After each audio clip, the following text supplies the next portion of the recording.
ঋণ থাকা অবস্থায় ঋণ পরিশোধ না করে কোরবানি করা যাবে কি? কোরবানির গোশত বন্টনের উত্তম পদ্ধতি কি? গোশত 3 ভাগ করা কি আবশ্যক? শরীকদের কারো পুরো বা অধিকাংশ উপার্জন হারাম হলে কি সবার কোরবানি বাতিল হয়ে যাবে? মৃতের পক্ষ থেকে কোরবানি করা যাবে এবং সেই গোশত কি নিজেরা খেতে পারবে? চিপসের প্যাকেটে আরবি লেখা থাকলে সে প্যাকেটটা কি করব? আল্লাহ যাতে দ্রুত হজে যাওয়ার তৌফিক দান করেন, এজন্য কোনো দোয়া আছে কি? আমার শ্বশুর বাড়িতে যদি আমার ফুফাতো, মামাতো, খালাতো ভাইয়েরা বেড়াতে আসে, সেক্ষেত্রে কি আমি তাদেরকে সালাম দেওয়া, সাধারণ কথাবার্তা বলাও নাজায়েজ হবে?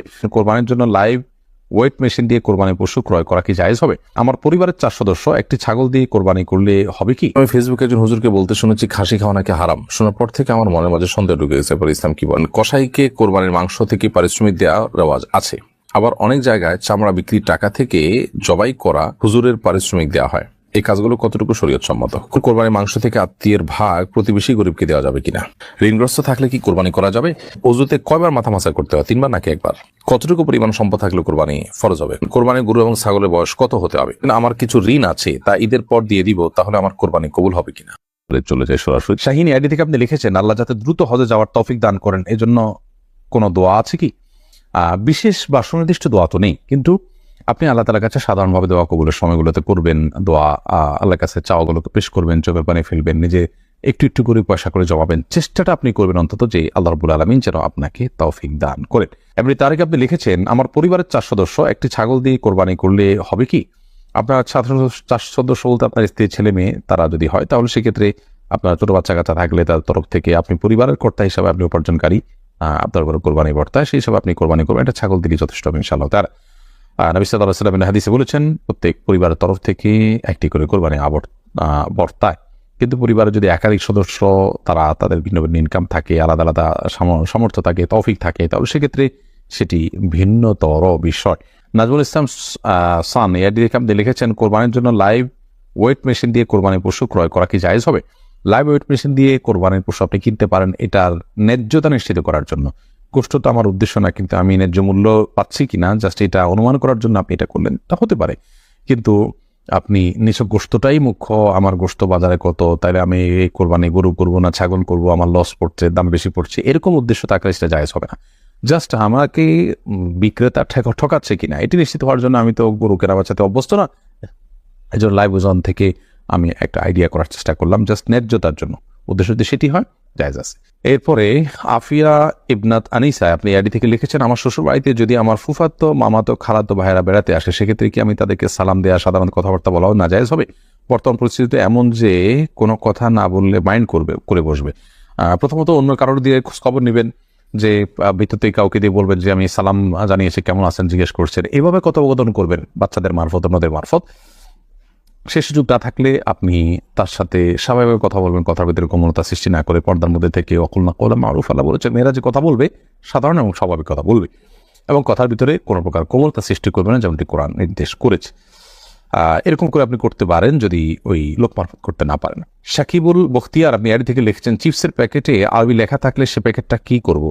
আরবি লেখাতে যদি কোরআন হাদিসের কোনো আয়াত না থাকে, তাহলে আপনি অন্য 10টি কাগজের ঠোঙা বা আপনার প্লাস্টিকের ঠোঙা যেভাবে ব্যবহার করেন এসব ব্যবহার করতে পারেন, কোনো অসুবিধা নেই। আরবি লেখা থাকলেই যে সেটাকে আপনার বিশেষ সম্মান করতে বাধ্য, ব্যাপারটা সেরকম নয়। আরবি লেখায় খারাপ কিছুও থাকতে পারে আর সাধারণ কিছুও থাকতে পারে, এগুলোর বিধান যা লেখা আছে সেটার উপর ভিত্তি করেই হবে। তবে লেখা জোকা এগুলো অপমানজনকভাবে পায়ের নিচে যেন এবং অপমানজনকভাবে ময়লা ইত্যাদিতে না পড়ে, সেটা জ্ঞানের প্রতি যে আমাদের ভাষার প্রতি, জ্ঞানের প্রতি যে আমাদের শ্রদ্ধা থাকা উচিত, তার অংশ হিসাবে এটি সকল ভাষার ক্ষেত্রেই যথাসম্ভব খেয়াল করা উচিত। আলিয়াসান লিখেছেন, এক মেয়েকে আমার পছন্দ হয়েছে, মেয়েটিকে আমি বিবাহ করতে চাই, কিন্তু মেয়েটির নামও সাথী, আমার মায়ের নামও সাথী। মায়ের নাম এমন কোনো মেয়েকে বিয়ে করলে গুনাহ হবে? না, মায়ের নামে নাম আছে এরকম মেয়েকে বিয়ে করলে কোনো গুনাহ হবে না, আপনি করতেই পারেন। বাকি তাকে ডাকলে আপনার মা মনে করবে আপনার মাকে ডাকছেন, ব্যাপারটা সেরকম না। মাকে তো আপনি নাম ধরে ডাকেন না, কোনো অসুবিধা নেই ইনশাআল্লাহ। এতে আমরা এই ধরনের বিষয়গুলোকে অনেক জটিল করে ফেলি, মোটেও এরকম এগুলো জটিল কোনো বিষয় নয়। আপনি আপনার পরিবারে একটা সন্তানের নাম আছে আব্দুল্লাহ, আর একটা সন্তানের নাম আব্দুল্লাহ মানুষ রাখতে চায় না, কোনো অসুবিধা নেই। এটা ডাকলে হয়তো কখনো একটু ধোঁয়াশা তৈরি হবে, হোক, তাতে কি আসে যায়, অনেক কিছুতে ধোঁয়াশা তৈরি হয়, এটাতে আমাদের বড় কোনো ক্ষতি হবে বাট সেরকম নয়। এজন্য এগুলোকে খুব বড় কোনো বিষয় হিসেবে দেখার কোনো কারণে, আপনার মায়ের নাম যা, আপনি যে মেয়েকে বিয়ে করতে চাচ্ছেন তার নামও যদি তা হয়, কোনো অসুবিধা নেই, আপনি বিয়ে করতে পারেন। প্রয়োজনে তার একটা ডাকনাম ইউজ করলেন যদি আপনার কাছে রাখতে খারাপ লাগে। এরপরে মঞ্জুর হাসান আপনি লিখেছেন, মৃতের পক্ষ থেকে কোরবানি করা যাবে এবং সেই গোশত কি নিজেরা খেতে পারবে? মৃত ব্যক্তির তরফ থেকে যদি আপনি নিজের তরফ থেকে কোরবানি করেন, আপনি করতে পারেন এবং সেই গোশত আপনি খেতে পারেন। নবী করিম সাল্লাল্লাহু আলাইহি সাল্লাম সাহাবী আলী রাদিয়াল্লাহু তাআলা তিনি কোরবানি করেছেন।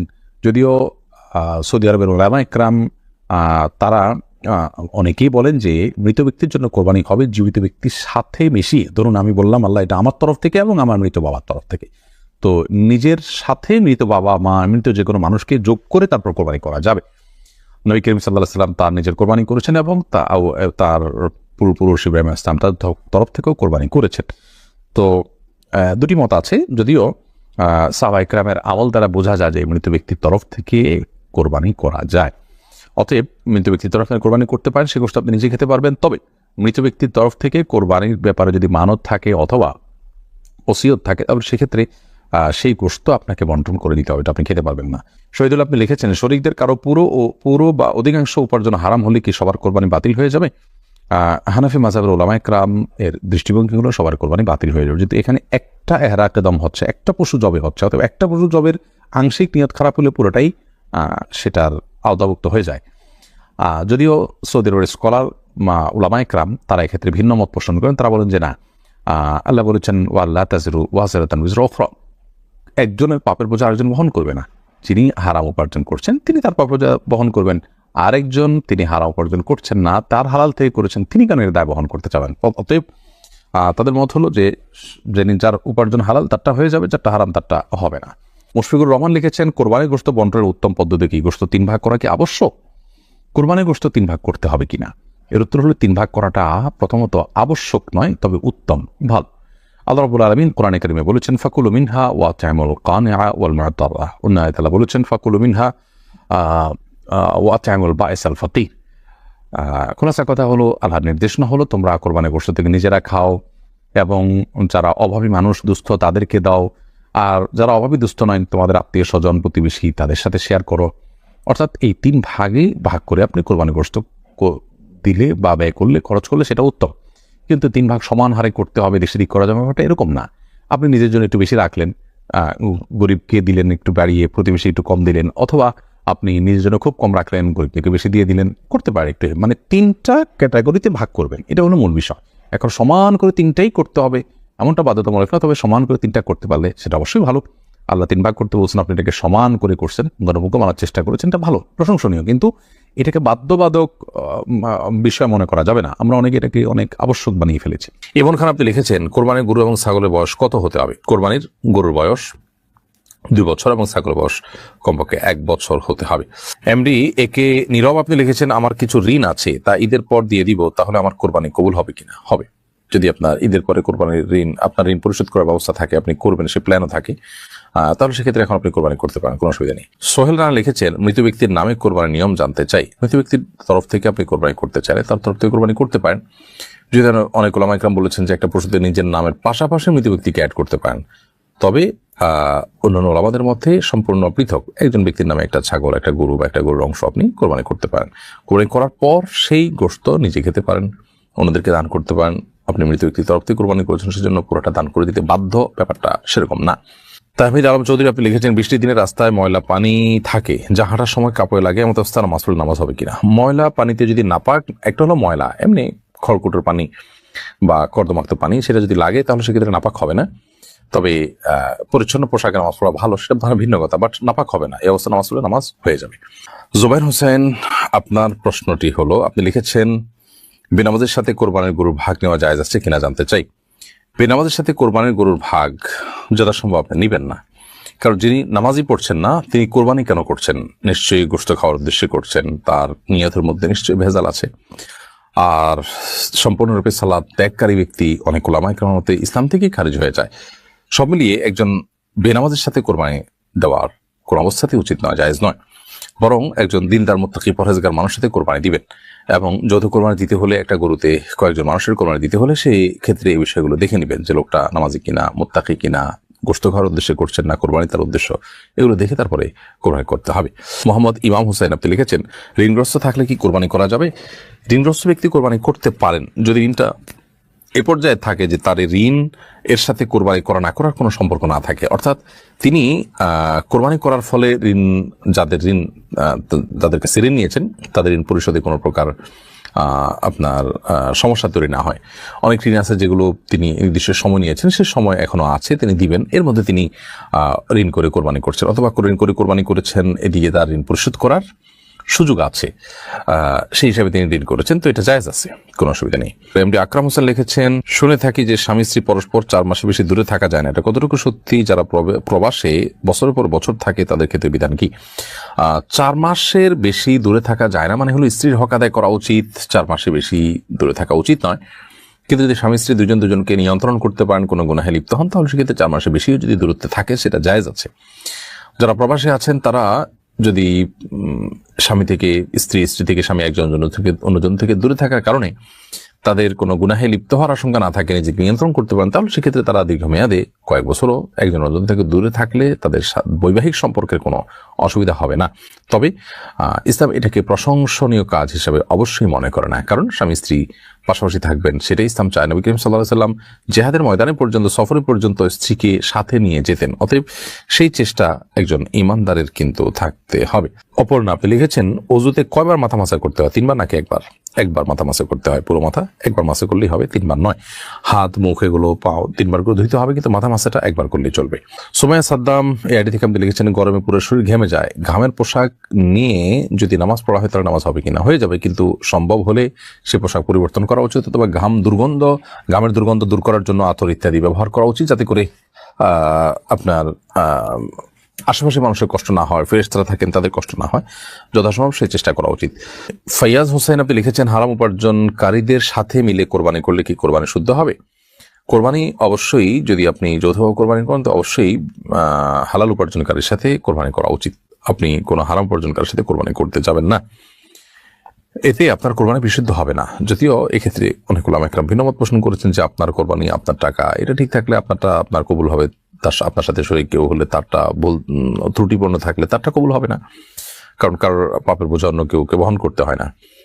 আবার যে সমস্ত উলামা একরাম বলেন যে না, কোরবানি বিশুদ্ধ হবে না, বিশেষ করে ফোকাহ হানাফ, এই সমস্ত ক্ষেত্রে হারাম উপার্জনকারী কিংবা কেউ গোশত খাওয়ার উদ্দেশ্যে কোরবানি করছেন তার সাথে কোরবানি দিলে কোরবানি হবে না বলে মত দিয়ে থাকেন। তো এই মত এর যৌক্তিকতা হলো যে এখানে পশু মূলত জবে হচ্ছে একটি, অতএব এই একটির মধ্যে যখন ভেজাল হবে, আল্লাহর নামে ভেজাল কোনো কিছু গ্রহণ করে না, বিধায় আমাদের উচিত হবে হালাল উপার্জনকারীর সাথে কোরবানি দেওয়া এবং মুত্তাকি পরিষ্কার মানুষ তুলনামূলকভাবে খুঁজে বের করে কোরবানি দেওয়া। আর সবচেয়ে ভালো হলো একাকি কোরবানি দেওয়া, সেটা প্রয়োজনে একটা ছোট ছাগল হোক না কেন। হারিল সাবরিনা খান অর্ণবী এই আইডি থেকে আপনি লিখেছেন, কতটুকু পরিমাণ সম্পদ থাকলে কোরবানি ফরজ হবে? কোরবানি ফরজ নয়, কোরবানি অনেক উলামার মধ্যে সুন্নাতে মুআক্কাদা, তবে ফোকাহ হানাফির মতে ওয়াজিব। ওয়াজিব যেহেতু, অতএব ওয়াজিব হবে হলো যাকাত দেওয়ার মতো সম্পদ, অর্থাৎ যাকাত ফরজ হতে যে পরিমাণ সম্পদ প্রয়োজন হয়, 7.5 ভরি স্বর্ণ কিংবা 52.5 ভরি রূপার সমমূল্য যদি কারোর কাছ থাকে, 52.5 ভরি রূপার বাজার মূল্য বর্তমানে 70 থেকে 80 হাজার টাকা প্লাস মাইনাস। এই টাকা যদি কারোর কাছে কোরবানির মৌসুমে থাকে তার উপর জন্য কোরবানি করা ওয়াজিব, ঋণ মুক্ত যদি থাকে এই টাকা। তাহারাত তান্নি আপনি লিখেছেন, নামাজে সিজদা দেওয়ার সময় ছোট বাচ্চা যায় নামাজে বসে থাকে, তখন সোজা সিজদা না দিয়ে ডান দিকে সিজদা দিতে হবে নাকি নামাজের অবস্থা সরিয়ে সোজা সিজদা দিতে হবে? বাচ্চা যদি একেবারে বরাবর সামনে থাকে তো আপনি একটু সরে গিয়ে, ডানে কিংবা বামে সরে গিয়ে সিজদা করতে পারেন, কোনো অসুবিধা নেই, বা হালকা বাঁকা হয়ে সিজদা করলো অসুবিধা নেই, নামাজ হয়ে যাবে। সিগমা জাহান লিখেছেন, কোরবানির মাংস থেকে আত্মীয়ের ভাগ প্রতিবেশী গরিবকে দেওয়া যাবে কিনা? দেওয়া যাবে, আত্মীয়ের ভাগ আত্মীয়কেই দিতে হবে। আত্মীয়ের ভাগ বলতে কোনো কথা নেই, আপনি গরিব দুঃখীকে দিবেন, আত্মীয় স্বজন পাড়া প্রতিবেশী সবাইকে মিলে দিবেন। অতএব এখানে প্রতিবেশী আত্মীয় সবার জন্য একই ভাগ, অতএব আত্মীয়কে না দিয়ে প্রতিবেশীকে বেশি দিলেন বা প্রতিবেশীকে না দিয়ে আত্মীয়কে বেশি দিলেন, কোনো অসুবিধা নেই এর কারণে। ফরিদ হোসেন আপনি লিখেছেন, কসাইকে কোরবানির মাংস থেকে পারিশ্রমিক দেওয়া রেওয়াজ আছে, আবার অনেক জায়গায় চামড়া বিক্রির টাকা থেকে জবাই করা হুজুরের পারিশ্রমিক দেওয়া হয়, এই কাজগুলো কতটুকু শরীয়ত সম্মত? খুবই গর্হিত এবং হাদিসের সম্পূর্ণ বরখেলাফ কাজ।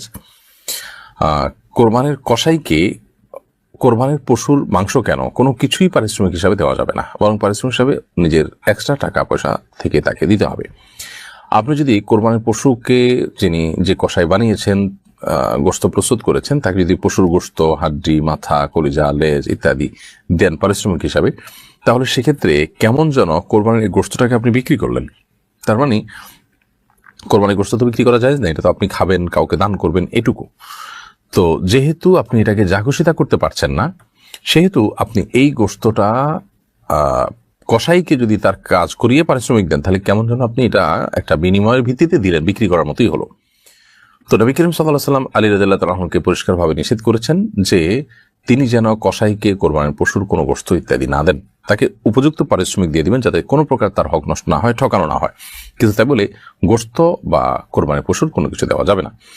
একইভাবে যিনি জবে করেছেন সেই হুজুরকে যদি আপনি জবেহের পারিশ্রমিক দেন, তো সেটা আপনি নগদ টাকা দিবেন, অন্য কিছু দিবেন, কিন্তু কোরবানির গোশত দিয়ে বা কোরবানির পশুর কোনো কিছু দিয়ে যদি পারিশ্রমিক দেন, তাহলে সেক্ষেত্রে এই কোরবানির পশুর গোশত বা তার অংশকে আপনি কোনো বিনিময়ের ভিত্তিতে দিলেন, এটা বিক্রি করার মতোই হয়ে গেল, সেটা কিন্তু জায়েজ নাই। এবং এই বিষয়টি আমরা না জানার কারণে অনেকে ভুল করে বসে থাকি। অনেকে কসাইকে সামান্য পয়সায় নেই, কসাইও জানে যে টাকা কম দিলে কি হবে, গোশত একটু বাড়িয়ে দিবে, এবং বলেও থাকে যে গোশত একটু বাড়িয়ে দিবেন, তাহলে সেক্ষেত্রে তার ঘরে পোষায় যায়। তো এভাবে আসলে চুক্তি করা জায়েজ নাই। সাপ তাকে বলে দিতে হবে, তুমি গরিব হলে অন্য 10 জন গরিবের মতো তোমাকে আমি দিতে পারি, সেটা আমার ব্যাপার, কিন্তু পারিশ্রমিক তুমি যেটা নেবে সেটা অত্যন্ত ক্লিয়ার, এরকমটি করা উচিত। এমনি মোশাররফ আপনি লিখেছেন, আমি ফেসবুকে একজন হুজুরকে বলতে শুনেছি খাসি খাওয়া নাকি হারাম। শোনার পর থেকে আমার মনের মাঝে সন্দেহ ঢুকে গেছে, পরে ইসলাম কি বলে? না, খাসি খাওয়া হারাম এমন কোনো কথা নেই, যদি কেউ বলে থাকেন তিনি ভুল বলেছেন। উনি স্বাধীন। আপনি লিখেছেন, ঋণ থাকা অবস্থায় ঋণ পরিশোধ না করে কোরবানি করা যাবে কি? ঋণ থাকা অবস্থায় ঋণ পরিশোধ না করে আপনি কোরবানি করতে পারেন কিনা? এর উত্তর হলো যে আপনার ঋণ দেখতে হবে কি ধরনের। আপনার ঋণটা যদি এরকম হয় যে আপনার প্রাপকের সাথে আপনার একটা চুক্তি আছে, একটা বোঝাপড়া আছে, আপনি তাকে কিস্তিতে আপনার ঋণ পরিশোধ করছেন বা একটা সময় নিয়েছেন, সে সময় আপনি পরিশোধ করবেন, এরকম সিচুয়েশন থাকলে আপনি ঋণ দিচ্ছেন, আবার আপনি কোরবানি দিচ্ছেন, আবার ঋণ পরিশোধের মতো ব্যবস্থাপনা আপনার আছে, সেদিকে আপনি ধাপে ধাপে আগাচ্ছেন, তাহলে কোনো অসুবিধা নেই। কিন্তু যদি এমন হয় যে আপনার প্রাপকের, যার কাছ থেকে ঋণ নিয়েছেন বা যার কাছে আপনার দেনা আছে, তার পক্ষ থেকে প্রেশার আছে এবং আপনার কোরবানির টাকাটা দিলেও ঋণ কিছুটা কমে, তাতেও আপনার প্রাপক খুশি হয়, সেটা না করে আপনি কোরবানি করলে সেটা কিন্তু আপনার জন্য জায়েজ হবে না। কারণ আপনি যদি ঋণগ্রস্ত থাকেন এবং ঋণ দেওয়ার মতো কোনো টাকা না থাকে, তাহলে সেক্ষেত্রে কোরবানি নয়, আপনার জন্য ঋণ দেওয়ার গুরুত্ব অনেক বেশি। আর যেমনটা আগে বলেছি, ঋণ দেওয়ার বিষয়টি যদি একটা সিস্টেমের মধ্যে থাকে, একটা কমিটমেন্টের মধ্যে থাকে, ধরুন 1 বছর সময় নিয়েছেন, যে 1 বছর পর আপনি দিবের ব্যবস্থা আছে, এখন আপনি কোরবানি করছেন, কোনো অসুবিধা নেই, এটি আপনি করতেই পারেন।